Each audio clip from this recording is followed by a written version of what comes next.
Mesdames, Messieurs, bienvenue à la Minute de l'économie et merci de nous honorer de votre fidélité. À la une de l'actualité ce jour, booster la production du café, plus de 2 millions de plants vont être distribués aux producteurs locaux. C'est dans le cadre du programme de relance ciblée de la filière café. Et puis, un hôtel va ouvrir ses portes dans l'espace. Voulez-vous passer un week-end loin de tout? Eh bien, une société espagnole est en train de promouvoir une nouvelle destination touristique qui est littéralement en dehors de ce monde. C'est tout pour les titres, la suite juste après cette transition.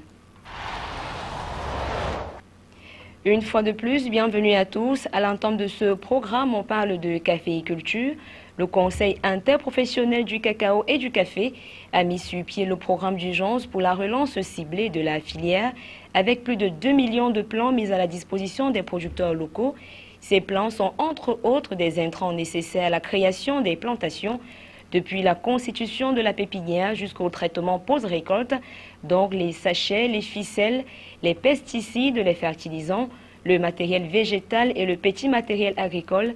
La mise à disposition des plants va couvrir également la saison caféière 2016-2017 et sera prioritairement destinée aux grands bassins de production de l'Est du littoral et de l'Ouest avant de s'étendre dans tout le pays. L'activité économique au Cameroun dans sa globalité se porte plutôt mal et pour cause, le pays a enregistré plus de 25 milliards de francs de pertes liées à la cybercriminalité. C'est d'après l'Agence nationale des technologies de l'information et de la communication ANTIC. Plusieurs secteurs d'activité sont touchés, notamment le domaine bancaire, dont les pertes s'évaluent à plus de 3 milliards de francs CFA. Cette situation est la conséquence du skimming, pratique cybercriminelle qui consiste à pirater des cartes magnétiques à l'aide des dispositifs spéciaux insérés dans les guichets automatiques de billets de banque. Toutefois, les conséquences du skimming sur les banques sont un moindre mal par rapport aux ravages causés par l'utilisation des SIM-box dans le secteur de la téléphonie, dont les pertes auraient atteint 18 milliards de francs CFA. Pendant ce temps, l'État aurait enregistré une perte de 4 milliards de francs CFA. Secteur de l'agroalimentaire, les entreprises productrices de bananes au Cameroun ont exporté 25 995 tonnes de bananes en janvier 2016.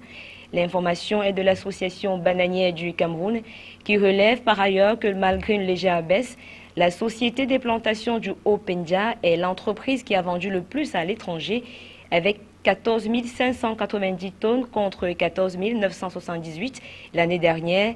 À l'inverse, le collectif de sociétés constitué par la Cameroun Development Corporation, CDC, a vu ses exportations passer de 10 460 tonnes en 2015 à 10 299 tonnes, soit une baisse substantielle de 161 tonnes qui se justifie par l'engagement pris par la CDC de mettre en veilleuse son activité de commercialisation de la banane hors standard tout au long de l'année financière 2016 du fait de la restructuration en cours de cette entreprise étatique.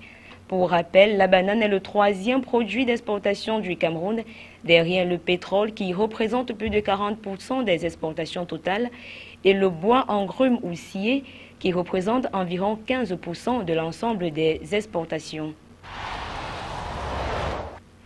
Fermeture de l'aéroport international de Douala, une solution a été trouvée aux différents désagréments que subissent les usagers. Le ministère des Transports a retenu 4 agences de transport interurbain, notamment Buca Voyage, Touristique Express, Garantie Express et Finesse Voyage, pour faciliter le déplacement des passagers. Dans son communiqué, le ministre des Transports Edgar Alain Mebengo informe que les agences retenues vont assurer le transport entre Yaoundé et Douala des passagers des différentes compagnies aériennes desservant l'aéroport international de Douala pendant la période de fermeture temporaire du dit aéroport pour cause de travaux. Par ailleurs, ces agences de voyage vont travailler en étroite collaboration avec la Société des aéroports du Cameroun en vue de la mise à disposition d'un service de bus standard VIP à l'aéroport international de Yaoundé-Simalène. Plusieurs options s'offrent aux voyageurs concernés par cette décision. Ils peuvent, dès le débarquement à Yaoundé-Simalène, poursuivre leur voyage sur Douala ou bien à partir de la capitale économique rallier l'aéroport international de Yaoundé. Pour leur embarquement, chaque passager devra débourser la somme de 13 000 francs CFA.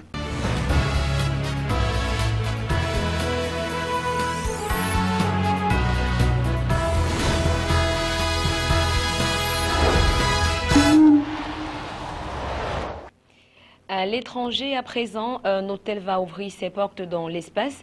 Voulez-vous passer un week-end loin de tout? Eh bien, une société espagnole est en train de promouvoir une nouvelle destination touristique qui est littéralement en dehors de ce monde.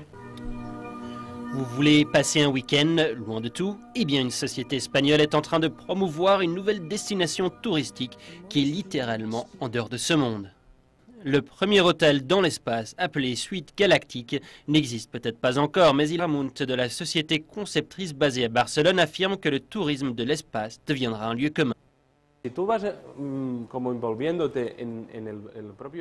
Si vous prenez en compte la technologie qui existe déjà et l'avancée qui a été faite, c'est assez normal de penser que vos enfants pourront potentiellement dans 15 ans passer un week-end dans l'espace.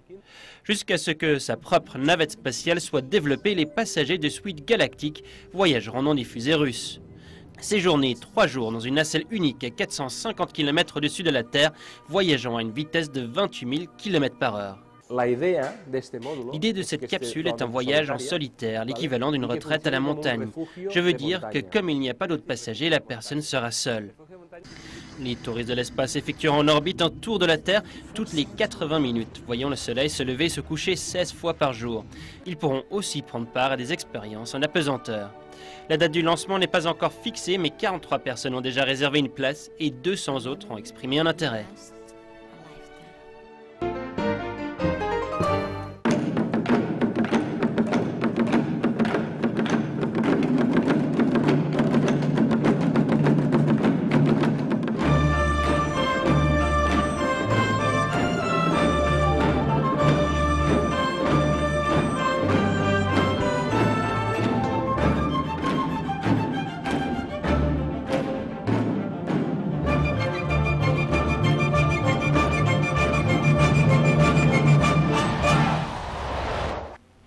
Cap en Pologne, le pays présente deux visages économiques totalement différents.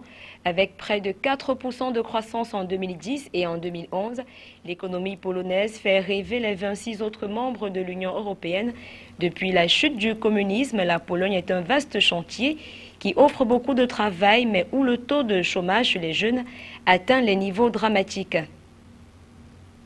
Alexandra et Radosław ont démarré le projet Mind the Kids il y a 3 ans. Au départ, ils concevaient des livres pour apprendre aux enfants à dessiner, mais très vite, ils ont profité des nouvelles technologies pour diffuser leur idée à grande échelle. L'application Mind the Kids est disponible sur iPhone et iPad. 250 000 ont été téléchargés en à peine 6 mois. La crise économique mondiale ne les a jamais freinés. Ce n'était pas calculé, on n'avait pas fait de compte, on ne savait pas si on gagnerait de l'argent, si on en perdrait. C'était simplement un projet qu'on voulait faire par passion.